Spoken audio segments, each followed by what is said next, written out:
tayong papatol sa gusto nila. Sa gusto nilang manira ng manira at tayo'y sumagot ng sumagot.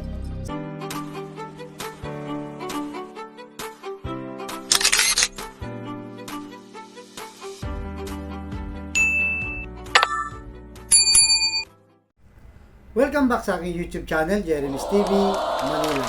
Shoutout po sa mga ka-Iskonians natin na patuloy na sumusuporta sa ating channel. Maraming salamat po at mabuhay po kayo lahat. Alright? So ang topic natin ngayon for today's video, Yorme, hindi na nakatiis. Sumabog na. Dahil sa paninira ni Superman at itong si Mayora. Kaya saan sabi ni Yorme? Lalatiguin natin sila. So yung sinasabi po ni Yorme, hindi po yan na literal, no? Na latigo. Kumbaga, tatalunin natin sila. Yan po ang ibig sabihin ni Yorme. Baka sabihin ng iba, naku, nagtutorture pala itong si Yorme. Hindi po ganun. Sa suporta po natin sila lalataguin. Kumbaga, ilalandslide po natin mula kay Yorme, kay Vice G, at sa lahat po ng Yorme's Choice. So, narito, panoorin muna natin, tapos tuloy po natin ang ating reaksyon. Napakagandang video po ito na nilabas kanina ni Boss Y. Alright, so, pasok Boss Y. Tayong papatol sa gusto nila. Sa gusto nilang manira ng manira at tayo'y sumagot ng sumagot. Sapat na may pakita natin na tayo ay may pruweba. Tayo ay may resibo. Hi!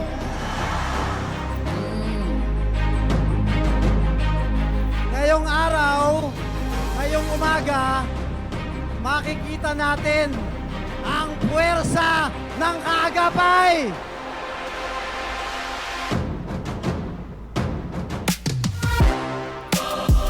Alam ko ang sigaw nyo na bumalik na si Yorme dahil nagnanais ang inyong mga puso na bumalik ang pagkalinga at pagmamahal ng gobyerno dito sa ating lungsod na mararamdaman nyo dahil babalik na si Yorme Isko Moreno Dumagoso!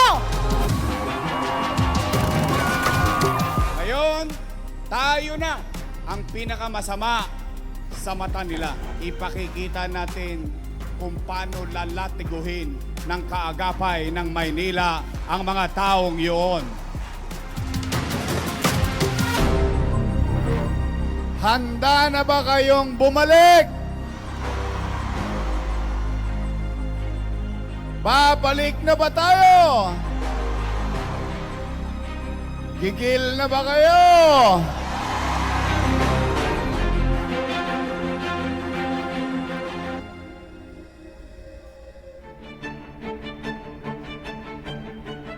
Yorme Isko, ang galing talaga. Bilib ako at saludo sa mga kaagapay ng Maynila. Nakagawa na kayo ng isang magaling na leader. Ang pinakamagaling na alkalde ng Maynila, Isko Moreno Dumagoso. Maraming salamat po dahil muli niyong dininig ang panawagan ng aking ama na si Yorme Isko Moreno Dumagoso. Kami naman po ay magtutulong-tulong ang Yorme's Choice para lalo po namin papabuti sa konseyo. Ito ako ngayon, nasa harapan nyo, ay isa sa mga naging Yorme's Choice. Para sa matatag na kinabukasan! Muli po, at ako'y mapala din po siyempre mapili sa ating Yorme's Choice, sa panguno po nating Yorme. Simulat sa pool ng politika ni Kong Ernix, lagi ako tatayo sa tabi ni Yorme Isko Moreno Dumagoso. Alam naman po natin ang nagawa ni Yorme, hindi po ba? Noong pandemya, may nagutom po ba? Wala, tama po ba? Hayaan niyo po kaming mga Yorme's Choice sa pagkakataon po na to ay tumulong sa kanya upang mailagay natin, madala po natin ang lungsod sa maunlad, sa kasaganaan, sa katahimikan. Maraming salamat po sa inyo lahat. Mahal na mahal ko po kayo, Manila. God first. Ready na kayong ibalik ang gloria ng Maynila? Tibayan ninyo! Maging matapang tayo! Ipaglaban natin ang Your Miss Choice! Huwag kayong matatakot sapagkat kami ay nasa likod ninyo! Alam po namin na sa tulong ninyo, makakabalik ang Yorme Isko Moreno kasama si Vice Mayor Chi Atienza. Ang tulong-tulungan natin, ibalik ang tunay na nagmamahal natin, Yorme Isko Moreno!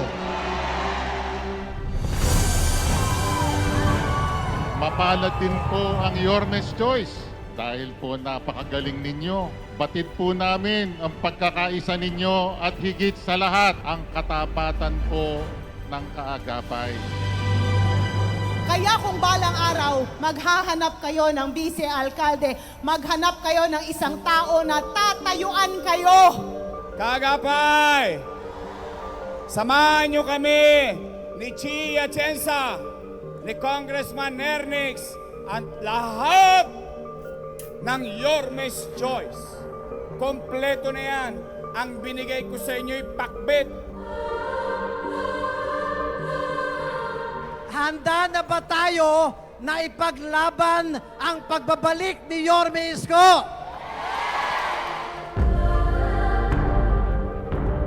Gusto ko alam ninyo na balang araw, susuportahan ko po ng buong-buo si Yorme Isko Moreno Dumagoso!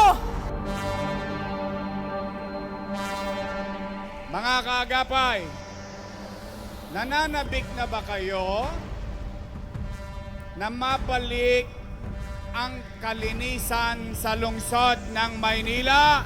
Nananabik na ba kayo na mabalik ang katahimikan sa lungsod ng Maynila? Nananabik na ba kayo na muli tayong umusad tungo sa pag-unlad ng katayuan ng bawat isang pamilyang Manileño sa lungsod ng Maynila? Babalik na tayo. Mayor Isko, kailangan ka na po ulit ng mga batang Manila. Kailangan po namin ang pag-aalaga mo sa Manila. Ang suporta ko kay Yorme ay suporta ko sa bawat isang kaagapay na narito ngayon.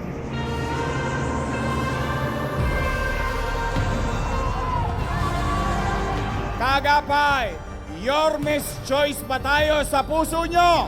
Yorme's Choice ba tayo sa asawa nyo? Yorme's Choice ba tayo sa pamilya nyo? Yorme's Choice ba tayo sa kamag-anak nyo? Maraming salamat, mga kaagapay. I love you!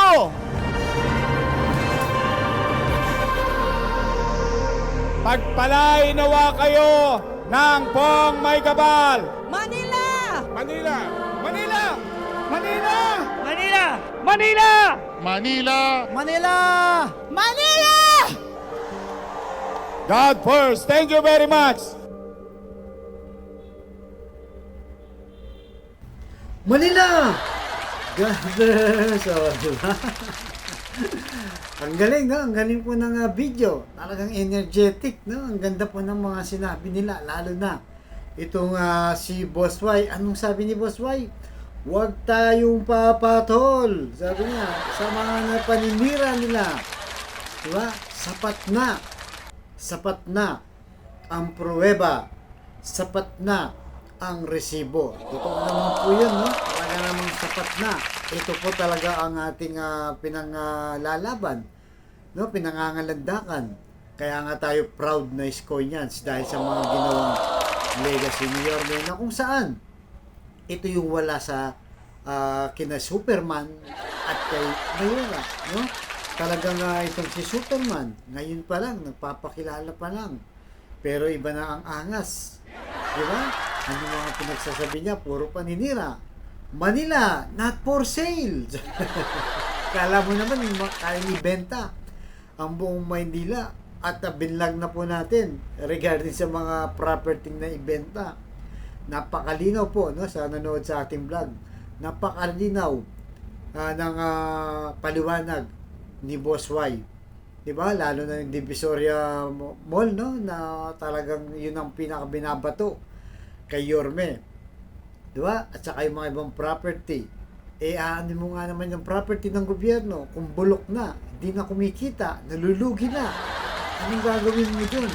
Hayaan mo na lang mabubulok, nangangailangan ng tulong, di ba? Ang batang Maynila. Anong gagawin mo? Tutunganga ka na lang, pababayaan mo na lang. So lahat po, no, lahat ng benta o nangyari nga pagbenta ni Yorme sa tao po napunta. At kaya nga, di ba? Ang kanilang pinupukol, puro benta lang. Hindi nila tinitignan kung saan napunta yung benta at hindi nila tinitignan na wala naman itong korupsyon. Kaya hindi nila sinasabing korupsyon eh. Sinasabi lang nila benta para pasamahan lang ang ginawang mabuti ni Boss Y. Di ba? At ganun din, no? Dito kay Mayora. Ito naman si Mayora. Talagang baligtaran din. Dati ang pinupukol lang kay Yorme, yung utang. Nalubog tayo sa utang ni Yorme. Hirap na akong magbayad eh. Kasi talang sabi ni Yorme, technically wala po tayong utang. Ang magbabayad ng utang, yung bigay ng national government na mandanas ruling na kung saan 1.8 billion kada taon sa loob ng 10 years, 18 billion, yun po ang pambabayad natin. No? Kaya hindi po totoo yung sinasabi na nilubog sa utang ni Boss Y. Kaya ang sabi ni Boss Y, hindi magagalaw ang income ng Maynila kasi ito mayroong extra income na galing sa gobyerno. Kaya sabi ni Yorme, gigil na ba kayo na bumalik? Oo, gigil na tayo. Kung tayo nga tatanungin, no? Bukas din, election na para talagang manalo na. No? Isusulat na natin sa balota, isisade na natin, landslide na po. Kaya sinasabi ni Yorme dyan na lalatiguin natin sila. Yun po sa pamamagitan ng pagboto natin. No? Hindi literal, kagaya na sinasabi natin. Hindi natin sila lalatiguin ng gano'n. Hindi po gano'n. Diba? Yung kamay natin na maglalatigo sa pagboto. No? Landslide po. At siyempre, ang ganda rin sinabi ni Ma'am Chi, no? Vice Chi, ang sabi niya, tatayuan ko kayo. Okay, paglalaban ko kayo. Talagang hindi rin siya mapigilan at alam naman po natin talagang makakatulong siya dito sa Maynila, lalo na kay Boss Y dahil matalino rin siya, hindi pa siya nakaupo, tumutulong na rin at alam niya yung kanyang gagawin ngayon pa lang po. Kaya lahat po, no, straight natin kasi nagawa na nga talaga natin to noong 2022 dahil kay Yorme, no? Nanalo itong si Mayora, yung mga congressman at mga councilor dahil sa pagtulong po ni Yorme. Pero ngayon, no, dahil iniwan siya, ngayon siya na daw ang pinakamasama, gagawin natin ulit yun. Mas susuportahan pa po natin. Kaya sinasabi ni Yorme na wag na kayong papatol sa mga nanira. Hindi po tayo papatol para makipag-away, kundi papatol tayo para ipamukha, no? Ipangalandakan sa batang Maynila na si Yorme. Si Yorme ang karapat dapat na maupuli sa Maynila. Dahil pag hindi pa siya, naku po, kawawa po tayo. Nakita na natin, no? Yung nagpapakilalang Superman. Hindi pa nakaupo, maangas na po. Iba na yung datingan niya. Ito namang si Mayora na nakaupo pero hindi naman maramdaman. At ngayon sumasabog sa mukha niya yung mga nagiging problema. Lalo na sa health department, no? Na yung mga booklet, na may bayad daw, may mga donation. Wala siyang kaalam-alam. Wala daw siyang kaalam-alam. Hindi natin alam kung sure nga ba yun o nagmamahang-mahangan lang. Dahil alam naman po natin, ikaw yung head, no? Ikaw yung mayor, no? Kailangan alam mo yung nangyayari. O pwede rin kasi hindi naman sa bumababa. Hindi kagaya ni Boss Y. Pagkatapos niya sa City Hall, nasa grounds na siya. Nagro-ronda na, umiikot na. Para malaban mo nga naman kung anong nangyayari sa sinasakupan mo. Si Mayora, di ba? Turo dito, punta ka doon, bantayin mo to, ganyan. Ganyan po nangyari, di ba? Tignan niyo sa basura, no? Nung January, nakita niyo po ba na itong si Mayora umikot sa Maynila para kumustahin yung mga basura? Anong ginawa niya? Labas ng statement, sisihin si Leonel, sisihin si Bosway, hindi naman nakaupo. Ganun lang po ginagawa niya. Hindi po siya bumababa. Ngayon lang natin sa nakikita na umiikot, pero no, umiikot siya, yung mga nakakausap niya sumasabog sa kanyang mukha dahil ang daming problema, no? Ang daming problema, lalo na sinasabi niya masinop daw siya sa pera, pero wala namang gamot, no? Kaya nga nagreklamo yung isang ate, walang gamot, ayaw ibigay, pabalik-balik, may bayad pa yung mga booklet at may mga donation pang hinihingi. Kaya kayo mga kaisko niyan, saan po masasabi nyo dito? Talagang sumabog na, no? Si Boss Pat, talagang pinakita niya. Para tayo manggigil din sa suporta dito kay Boss Y. So mamaya po, abangan nyo, magla-live tayo, pag-usapan pa natin nung mas malalim to. At pagkatapos ng video na to, nung nilabas ni Yorme kanina, sumagot po itong si Mayora. Pero mamaya natin nasagutin sa live kung ano sinagot niya. Sabi niya dun sa post niya, resibo ba ka mo? Ayun, may pinagmamalaki daw. So mamaya, pag-usapan po natin sa ating live. Alright? So huwag mong kalimutan, like, share, and subscribe. At siyempre po, yung komento nyo, no? Napaka-importante po yon, yung opinion nyo, sa loobin nyo, lalo na po, yung suporta nyo kay Boss Y. Alright? So hanggang dito lamang po, abangan nyo susunod kong vlog. Thank you very much po at pagpalain tayo ng buong may kapal. Manila! God bless!